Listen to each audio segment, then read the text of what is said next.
Hello, everyone. Welcome back for another episode of Therapy Talks. I'm Hailey, and I'm really looking forward to discussing our topic today. But before we get into it, I wanted to offer you all a wonderful promotion code. So, all Therapy Talk listeners can get 20% off of Switch Live, which is a wonderful therapy platform offering a variety of webinars, information, and courses that you can take at whatever pace you like. So, you can use code Therapy Talks for 20% off of your purchase. But before we get to it, I have one more promo code to offer for you today. In partnerships with Switch Research, I wrote the Emotions Guided Journal. This journal was a creation of all things about emotional regulation. I want to offer you 30% off with code Hailey30 at the purchase of your journal at checkout. So why don't you take a look and see if it's a fit for you? Today in this episode, we have Manroop Sohal. She joins us today to talk about all things cultural competency within therapy. She encourages clients to speak up for their needs, for clinicians to make sure they have adequate competency and education within different communities. And she really wants to reduce the stigma of mental health by opening up this wonderful conversation.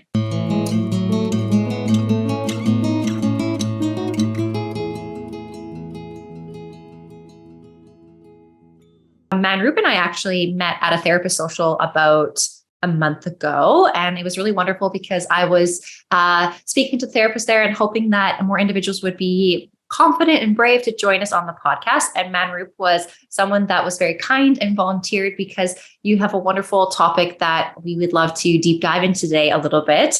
And so I think I'm so grateful that you're willing to join us and talk about this topic. So what was like this topic that you were hopeful to discuss today?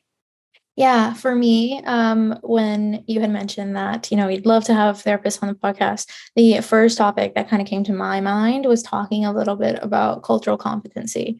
And I know that's a very broad topic, and of course, I will get into more detail about it. But for me, I identify as a first I'm a first generation Indian Canadian. So my parents are immigrants from India. And I have had a personal struggle with finding my cultural footing, trying to navigate who I am here as a Canadian and who I am at home as an Indian and all these different things. And how counseling really plays into that, and having clients come from similar backgrounds because of, the cultural piece, and seeing the importance that it has had for myself over the course of my life. And now with my clients, it's something that was striking me as something that we need to talk about more, so that other therapists and clients kind of know what to look for, what it actually means to be culturally competent, and kind of just opening up the conversation there, so that it's not so, oh, we learned it in school, so we should know it. And it's more of a, oh, it's different when we actually are in the process of practicing it with actual human beings.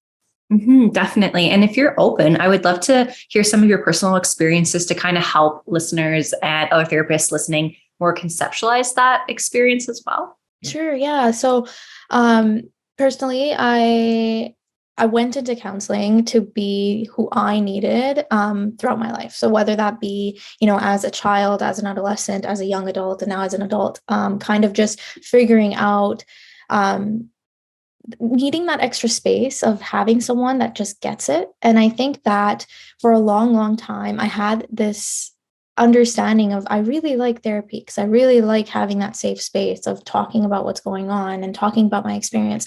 But a lot of the time I would be spending my time taking time away from that and educating the person that I was talking to on, oh, but this is a cultural thing. So if I'm having a dilemma or a big feelings or big thoughts about something, I would have to take a step back from what was actually going on to kind of be like, oh, let me give you some background on this, which is what we're taught, is what we're supposed to do. The client is the expert. They're going to educate you on their experience. And, no matter how much you can identify with someone or understand their perspective, or if you come from similar backgrounds, they will always have a different experience. That will always be the case.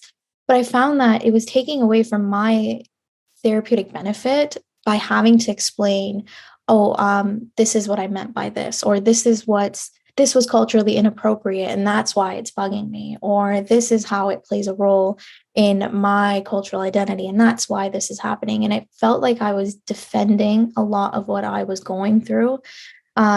And not to mention just having that experience as, a 14-year-old or 13-year-old that is already a teenager and having so many problems just fitting in and finding who I am. And then adding this added component of no one really gets it because there's not an identity that can say, I've been there and I also dealt with that. And, I get that this cultural component and you having to figure out who you are to your parents and who you are at school or who you are with your friends or your cousins, it's different. And I found that it got to a point where it was frustrating. And then that obviously goes into that conversation of client counselor fit and everything. But for me, it was just, I didn't really have anyone that just got all of these different aspects of my life that were impacting how I was feeling and who I was. And it felt just very alienating. And I think a lot of us therapists get into the field because we want to reduce that alienation and that isolation that clients can feel. But for me, the cultural aspect of it was the most alienating, which kind of led me to here. I think that's such an important thing to note is because one of the main reasons therapy can be so healing is having another person saying, I get you. I understand. I can resonate with you and truly resonate with that. And so I don't know if anyone's told you because you're in the beginning of your practice, but you highlight this so well is sometimes new therapists are like, I'm not sure exactly what my niche is. And I always say to them, your niche is a reflection of you in whatever shape or form. And so you are really emphasizing that, like you're wanting to be able to offer that safe space that others within your similar cultural background can really resonate and feel understood and not have to defend some of these things that come up. Mm-hmm. Yeah. Yeah. Yeah. It's been a very niche thing, especially having the experience and having the opportunity to work with more Easternized cultures. And that's not even just limited to the South Asian community, just in general, like seeing that enmeshment of individualistic and collectivist in Western and Eastern and seeing how it works, it did kind of become a niche because I would leave therapy with certain clients and I'd be like, wow, like that what felt amazing and I would get great feedback from those clients too, because there was just that like understanding component where it's like, at least I don't have to explain it and I can say it. And if you have questions, of course you'll ask, but you kind of know the foundation of it. And that was making a lot of difference. And you really highlight this other wonderful idea that sometimes when we conceptualize what a niche would be in terms of practice might be anxiety, depression, these presentations that know no race or gender or sexual orientation, but really there is a niche within specific culture and ethnicities. Yeah, definitely. And so when you highlight saying these differences, could you maybe give some tangible examples of like when you say individualism versus collectivism and that East versus West? Yeah, so a lot of the times with like collectivist and individualistic, we find that there's different importance given to different components of your life. So when we learn about it, we're taught, individualistic, it's more, you're independent, you're raised within your family, and then you go off and you're your own person, and that shapes who you are, and your identity is you. Whereas with collectivist cultures, a lot of Eastern cultures, a lot of European cultures are collectivist, and it's really just there's so much importance given to family. You're interdependent, not independent, right? A lot of it is you raised me and now I'm going to help you. Or, you've done this for me and now I'm going to repay that to you. And so it can get really confusing. When you're raised one way, it makes a lot of sense, right? So if I was raised primarily collectivist in a collectivist culture and say I was raised back home in India with my parents, I would identify with it. There wouldn't be any other thing. It would feel really foreign. But having that, okay, now I'm here and my parents are collectivists and they have these expectations of me and my identity is being shaped by them and what my family expects and what the community expects and what societal norms within that culture are. And then enmeshing that with, but also I was born and raised here, right? And I have friends that, they move out when they're 18 or, they don't really think about future planning with their parents in mind and it's really different. And of course, every individual experience is really different, but culturally, this is just such a broad, an understood thing where this is how we work, this is how we function. And it can get really difficult trying to find that balance between here's my individualistic identity and here's my collectivist identity, and I'm going to form something in between that works for me. And that leads to a lot of problems just with people pleasing and, having to knowing when to say no, setting boundaries. There's a lot of different things that come on because you get to a point where you might not be honoring what holds true to you and what means something to you because you're honoring this identity that you have in the collectivist culture. And the same might happen individualistically, where you might feel guilty because you're not really honoring those things and you want to be a certain type of person because people around you are like that and it feels normal and it feels good, but you feel guilty because it's not what's expected and it's not what's happening or surrounding you. Um, so a lot of the times, even just mental health in itself can present so differently within these two cultures just because they're just so different from one another. Mhm. I really see that. And so for myself, even when I identify as a Caucasian woman in Canada in this very individualistic, it was like, oh, okay, like I'm going to grow up and I'm going to go home, like peace out, like, and I'm going to go and like forge forward, which is all wonderful things, but it doesn't necessarily mean that I can truly 100% resonate or understand what that more collective culture experience would be like, right? And so it would be easy for me to be curious or confused or not understanding of that other experience because it's not something that I have lived. Yeah. Yeah. And that's that lived experience component of therapy as well, where a lot of the time, a lot of therapists that they choose these niches that we were talking about because of who they are and what they've lived through. And you'll find all these things where people are saying these things because, oh, I experienced this or a loved one experienced this and it sparked something in me.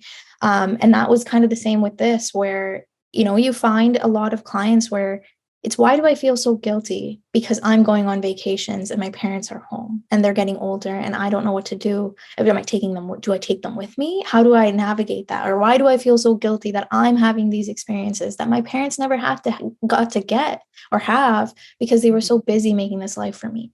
What do I owe them because they made this life for me and because they allowed me to get to where I am? Or, why is my family's opinion so important to me? Why do I need my dad's approval or an older sibling's approval or the community's approval? Like, what is going on here? And it sets a lot of cognitive schemas too. They establish really early on and they get maintained as your life goes on because that's what's normal. That's what makes sense. And then having to go back and assess everything from day one onwards, it's really confusing. And it's just it can bring about a lot of feelings and a lot of anxiety and even some depression just dealing with how do I find who I am while still honoring what I need, and still being a good daughter or good son or good sibling, right? And there's just so much that goes into who you become because of this.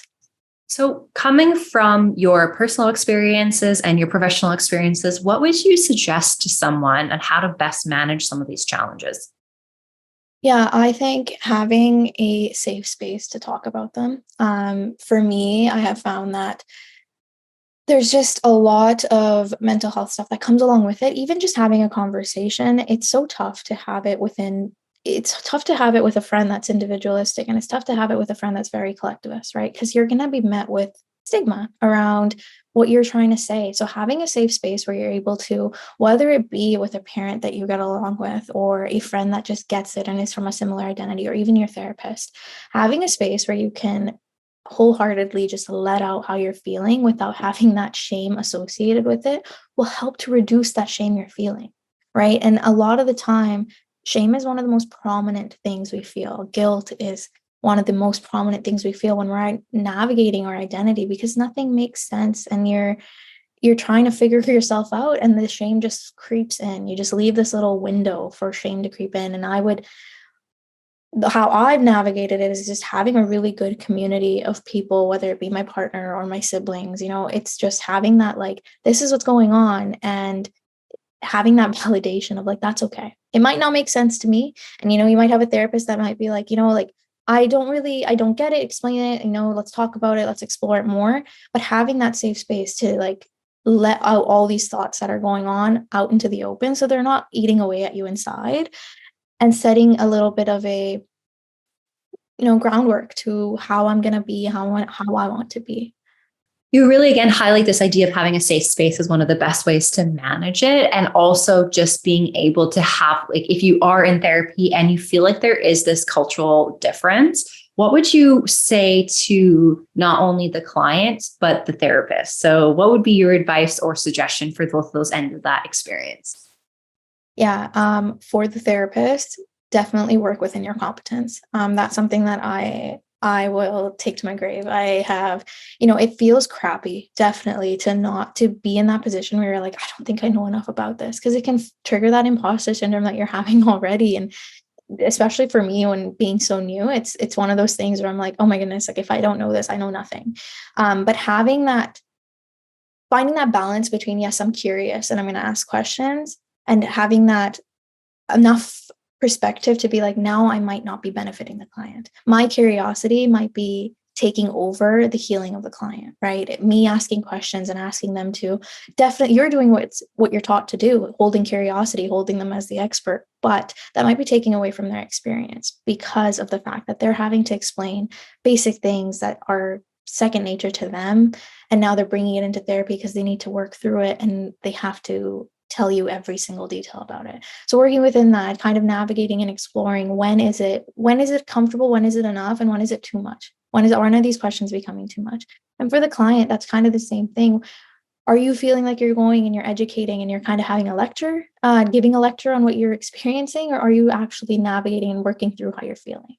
Um, and it can be an awkward conversation, definitely, but sometimes it's what needs to happen, because at the end of the day, that is your space, and you need to be in a situation, in a space where it feels comfortable, it feels good, it feels like you're actually healing, you're getting the space and the time to heal, and work through things, rather than having to hold a lecture about what's going on. And even though it's awkward, sometimes you kind of just have to embrace the awkwardness and have that conversation. And I'm sure most therapists would be more than willing to have that conversation, whether from their perspective or the client bringing it up first, and navigating it together. Maybe you have a really good fit other than the cultural component, and that's something that the client's okay with, and you're just stressing about for no reason, or vice versa. So just having an open conversation, like with anything, about that certain thing. I think that's so valuable too, because I think clients often forget that they are in charge. And I always say to clients, if there's something that I'm doing that isn't helpful for you, please let me know, because I want to do a good job and show up for you in the best way possible. And sometimes doing a good job means that we aren't going to be working together because I maybe can't meet that need. And so I'm going to throw in a couple other ideas that came to my mind as well. Is I really think there is the importance of that consult call where you can, as a client, really discuss like what you're looking for, and the therapist can then also say like what they're able to offer you at that time. Another piece I would say for the therapist point of view as well is ensuring that you have supervision, so that you have the opportunity to discuss what you're feeling and thinking in terms of your clients, to ensure that you're on the right track and showing up in the best way possible. And thirdly, I think there is just a huge need for education and understanding. And does not mean that education will allow someone to be 100% culturally competent, but I think it would do that job to help close that gap in some ways. Definitely. Yeah. Yeah, definitely. And so when we talk about this idea of cultural competency, I think it also begs the discussion around the lack of information of like what to look for in terms of manifestations of certain disorders and the impact of culture on the presentation of certain mental health challenges. So I would love to kind of hear your thoughts around that area as well. Yeah, I think this is one of the main things, and one of the main reasons that I wanted to have this conversation so badly is, it looks different, right? And a lot of the times with certain cultures, we here take a lot of what we know for granted. Anxiety, depression, all these things are so commonly thrown around. They're just terms that everyone uses without really even knowing exactly what they might mean, or knowing what they mean, or knowing a baseline of what they mean, but they're so widely used. My most recent experience has been a lot of people that, especially within the South Asian community, don't really know what it means. What is anxiety? I've heard it, but how do I know if I have it? Or what is depression? How do I know if I have it? Is depression suicidality? Like, if I feel like I don't want to be here anymore, does that mean I'm depressed? Is that the extent of what depression is? Or if I'm just nervous, is that anxiety? What does that mean? Right? These different the fact that there's a lack of psychoeducation around, what does it actually look like? What is it? that hinders a lot of how it manifests. So I have found in my experience, a lot of the times depression manifests as headaches, right? A lot of physical ailments instead of we a lot of the time we look for like low mood, lack of motivation, all these things that we know that we should be assessing for. Sometimes it's not so simple, and it is, I just have really bad headaches. I have people I have insane migraines. Doctors can't figure out what's going on. I've had CTs, I've had MRIs. They can't find what's happening. And then somehow it clicks in someone's brain that it could be depression, or they say one right thing and it's okay, let's assess for that. And then say they're on medication or they're in therapy and the headaches start getting less and less. And then it's like, oh, okay. So those headaches that I've been suffering through, that was depression. I always thought that that wasn't depression. I thought that was just my body and my head hurting.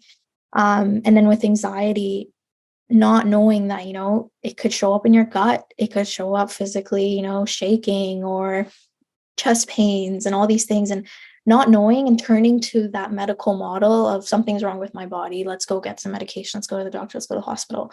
Not knowing what to look for. It's so different. And even just within the South Asian community or in general, having a lack of language to assign to what you're feeling leads to different ways of coping. So if you don't know that you're having these big feelings and that's could be impacting the addiction that you're experiencing, you're not going to see it like that. You're going to see it as, I'm just coping in the way that I know best, right? And there is no explanation. And talking about it, opening up the conversation allows for explanations, allows for understanding. And that kind of reduces, again, the shame, the stigma that people might be experiencing. Mm. And so again, there's this idea around the lack of language or lack of understanding or understanding what certain terms and concepts and challenges may mean. Is there also a bit of that cultural aspect in terms of the way that mental health is regarded, such as within the South Asian community? Definitely. I actually one of the things that comes to mind is we call it mental health, and a lot of the times that mental word is associated with, oh, you're crazy. Within the community, right? Mental within the community means you're crazy. So even regarding that, like, I'm having mental health issues or I'm seeking therapy for my mental health, might not even be issues, might just be well-being, mental health, well-being. And it's taken as something is wrong with you, like you are written off because there's something wrong with you. That's kind of that's kind of the notion that surrounds it. And for a long time, and I think this could have been me being naive, a lot of the time I was like, oh, because I know about it and because my people know about it, my family knows about it, my extended family knows about it, it's not that bad. And then you meet people that don't have the same openness to talking about it. And maybe that exists because they don't have it in their family or they don't know how to name it within their family. So they know that one of her aunts was sad all the time, but they don't know what that is. She just had a lot of family stuff going on. And that's what they discount it to, or that's the explanation they have for it. And there's no other explanation. And some people and some families don't have that. And they have that open conversation. So for a lot of the time, I thought, oh, it's widely known. The stigma is getting better. And then you get out there and you talk to more people and you're like, oh, the stigma is still the same. There's still people that are quiet. A lot of the time when it comes to, say, intimate partner violence, a lot of the time they're quiet because it's not culturally talked about. You suck it up, right? And it's so quiet. There's such a lack of conversation around it that people are suffering in silence, suffering alone, because they think something's wrong with them. They bring it into themselves, and it's not so much that something's happening to me and that's why that's why I'm feeling this way. It's something must be wrong with me. And the stigma is still insane around it. And I think a lot of the time, just if there was an opportunity to just learn, and if there even was a motivation to learn more about it, that could help reduce a lot of the stigma that exists. Just knowing, you wouldn't shame someone for having to take cholesterol medication, or having high blood pressure or anything like that. So why is there shame around this mental health that's happening? And if you're taking medication for depression or for anxiety, when it's the same type of thing, there's something that's going on within you internally, maybe around you environmentally as well, that needs some extra help. So why is there so much stigma? And it kind of just comes down to the fact that people don't like talking about it. And the less people talk about it, the more hushed it becomes. And it's easier to suffer in silence. So, if I may paraphrase, you feel as though there is that lack of discussion around these experiences because it's uncomfortable to talk about it, which means then there's less discussion, which means that there's more shame and judgment being held. Yeah. Yeah. Hmm. Yeah. So simplistic, very, very simplistically speaking, it would be almost as if we could have tolerance or be able to sit with uncomfortable feelings, then we could also open up those conversations. Yeah, acknowledging and naming how we're feeling would help so much. And a lot of the time we run from it too, right? Run from how we are feeling and what we are experiencing. So even just allowing yourself to, yes, sit in the discomfort, name what you're feeling, and then move forward rather than pushing it down definitely would help a lot. I do find it as generations go on and there's younger generations that are learning more about this within social media or with school, they're able to point it out more and open up that conversation, which I do think helps. But it is kind of that cusp generation where, they might have been either from India or emigrated here or just didn't have the time or the resources to learn about it. It gets really tough to acquire that knowledge later on because you don't even know where to look half the time. Mm-hmm.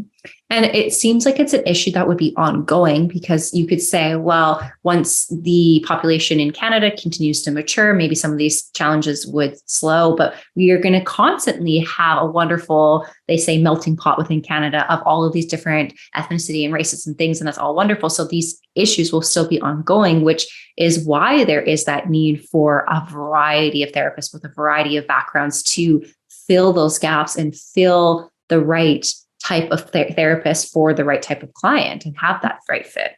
Yeah, exactly. Yeah, it's going to be an ongoing thing.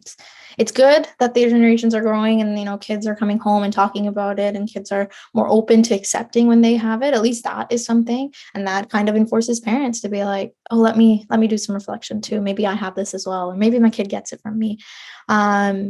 Having that is definitely great, but yes, as you said, like time goes on, populations are growing, they're meshing up, and it's just it's gonna be a prolonged thing. It's gonna be something that has to be a consistent and constant conversation about this is a thing. Let's talk about it. Yeah. Mm-hmm. And I love that you are just really driving home that message that we do need to talk about these sorts of issues. And that has been one of the best ways to minimize stigma because has been stigma and there still is stigma in North American societies as well. It just does improve the more that we talk about it and help individuals to feel less alone in that experience. Yeah. Yeah. Yeah. So when we think about these counseling relationships between the therapist and clients, like what are some considerations that should be held? Yeah, I find that when I'm working with people that are from similar backgrounds as myself, especially since I do offer services in Punjabi, I do get clients that speak Punjabi. There's a difference, and again, that cultural competency comes into it, where considerations that you would make, maybe if you were working with a Caucasian individual, won't be the same, and that's kind of how primarily therapy is based and how we're taught it. But it won't be the same in different cultures. So if I'm working with someone who is also Punjabi like myself, there's a simple thing of, when you meet somebody, you give them a hug. Where does that come in with your therapist, right?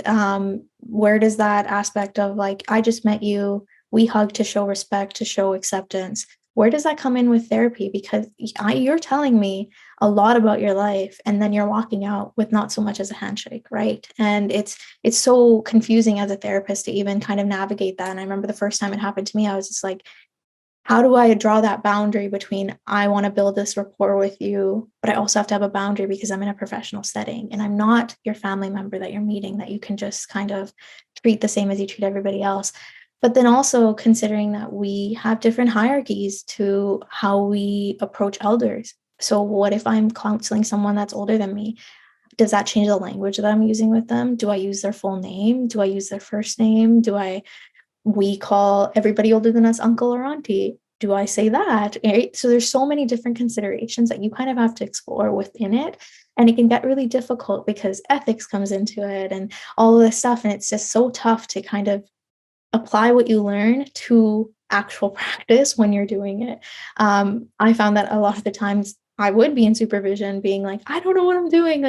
How do I navigate this? And it's that understanding of you and your client know what works best within your client counselor relationship, right? So a lot of the times we can set those boundaries of, like we're taught, I'm not going to initiate anything. I'm going to hold these strict boundaries. But we also have to honor that if that's something where the client is just, I really need this right now, then it's going to happen. Right. And it's just navigating that understanding of, because we are from similar backgrounds, it's going to be a little different for us. I think that also plays into, Kelowna is on the smaller end of town sizes, and the community, of course, it's growing, but a lot of the times there's a chance you might run into people more frequently than other clients because you're from the same community. You might be at similar events or friends of the same family or something. And of course, it brings into that definite conversation of like, we don't acknowledge each other when we're out and about, right? And I won't, because I don't want to run that risk of someone knowing who I am to you. And if it's all on you, it's the balls in your court kind of, and all of these things, then it's tough to navigate. Especially being newer, I think it's really tough to navigate, wanting to keep that door open, wanting to open that conversation, and also being that, well, I don't want to go to her because what if she tells somebody? Because she's also this from the same culture, and she might know someone I know, and it might get out. And expressing that importance of confidentiality, and that all these other things that kind of come naturally to us when maybe we're counseling other clients, but in the same culture, it can get really difficult. Within the same community, it can get really difficult.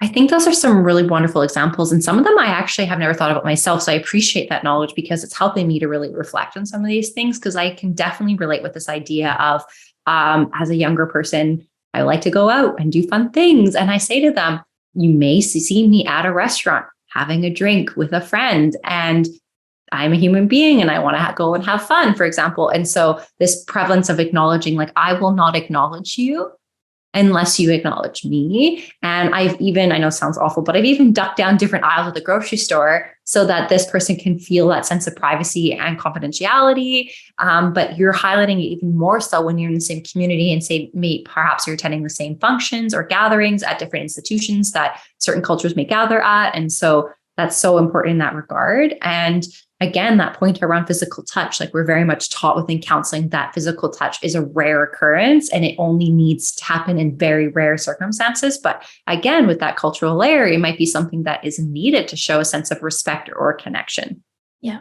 Yeah. And it can get tough navigating and kind of juggling that, again, Eastern and Western, where we're taught within the Western lens, and applying an Eastern lens to that, and kind of being like, okay, but I have to shift this a little bit. And a lot of therapists customize therapy to the client. And I find with this, it's a lot of customization, just kind of being like, I'm not gonna sit here and say that this is gonna be a daily thing and we're gonna do this all the time, because that professionalism definitely has to exist. Because again, in the same community, you kind of have to draw that strict boundary of like, I am not just, a family friend. That is not my identity with you. I am a professional in this setting, and you are here with the service in mind, and having that conversation, but then also navigating that you just told somebody about your life that you haven't ever done, and you are feeling a lot, and you're walking away, and you just come back and want to give me a hug.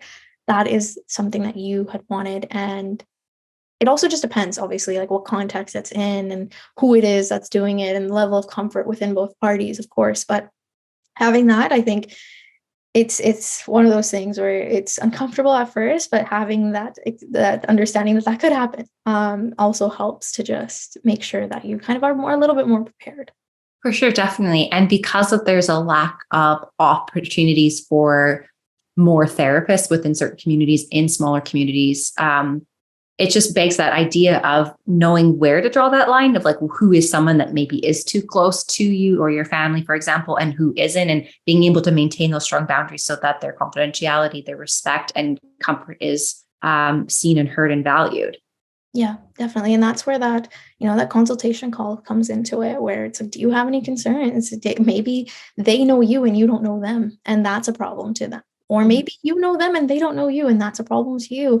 And it's just, and that happens with any client, but having that time and space to kind of have those conversations and make sure that everything is a good fit. And that, again, that brings in that fit, just making sure that you're assessing different variables to what is important to you in your personal journey of healing and getting the most therapeutic benefit that you can get.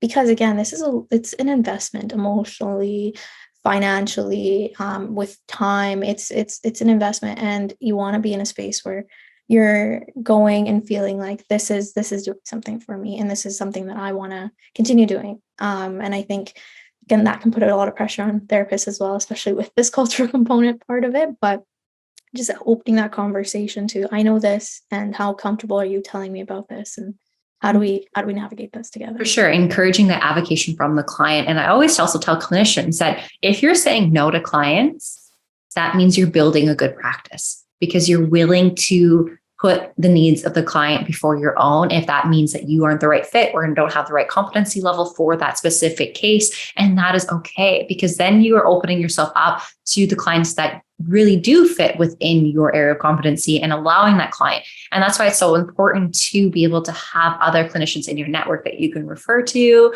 or that other resources, or trying to have a variety of different professionals that you can create that holistic approach with. And so again, if you're saying no, that means you're on the right track as a clinician sometimes. Definitely. Yeah.